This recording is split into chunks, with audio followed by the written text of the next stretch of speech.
Hey, welcome to the Natural Medic Adventures.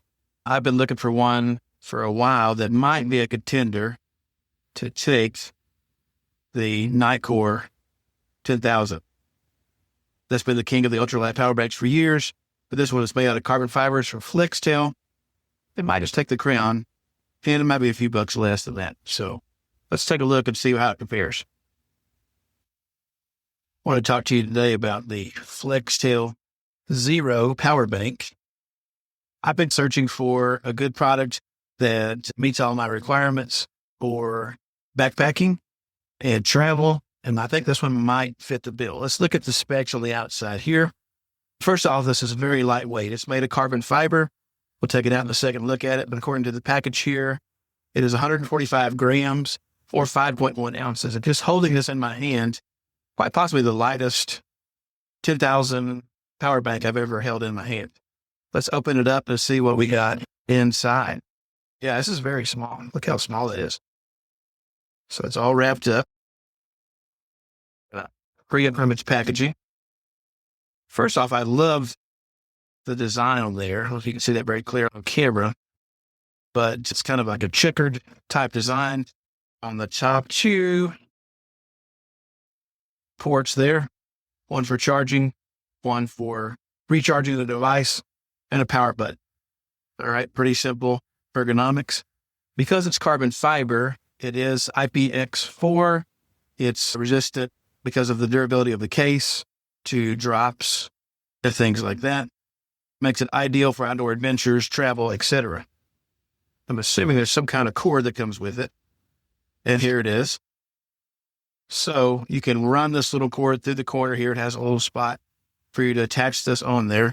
But the cool thing about this is that once you hit the button and open it, there we go, you have, voila, a cord. And a lot of times I lose my cord. And so it's nice to have this handy attached to a lanyard. I haven't attached it yet, but pretty easy to do. All right, I fixed it. So now you have a cord attached via lanyard to your device to charge it. Let's turn it on and see how it works. We have some lights indicating that it's on, and this, I'm sure, indicates how much charge it has. It's fully charged. Let's just plug it into my phone right here, which is in need of a charge, and we'll see how that does. Unplug it, plug it back in. My particular phone, your phone may vary. With my particular phone, I plugged it in and it said turbo power whenever I plugged it in. So what you'll see on this guy, right on the right side right there, when I double press it, it changes to green. So that puts it in regular power mode. And when you double click it, that puts it in supercharged mode.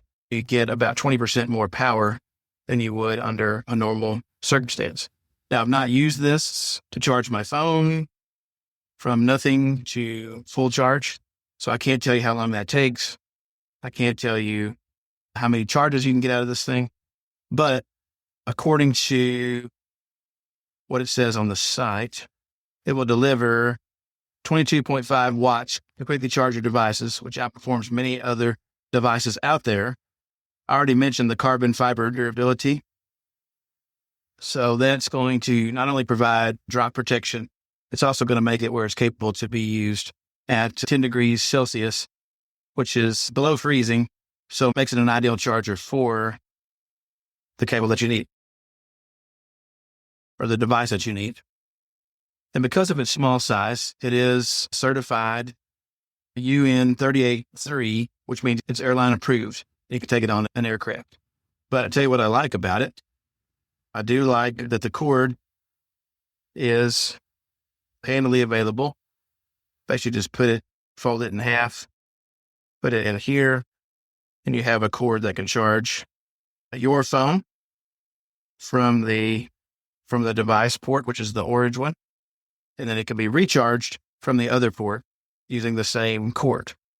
It's a USB-C cord. I can't believe how lightweight this is. So There's a lot of other ones out there that are similar in comparison, but I think this one is a good one to pick up if you're in the need of a good outdoor or travel related or both power bank to take with you on your adventures outdoors.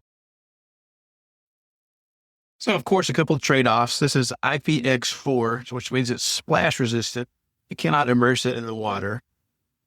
But is it light enough to justify that $53.99 as of this recording price tag? Now, let me know what your thoughts are about this lightweight, nifty little power bank that could be a good contender to replace the old Nitecore. Thanks for watching. We'll see you next time. And I'll see you out on the trail.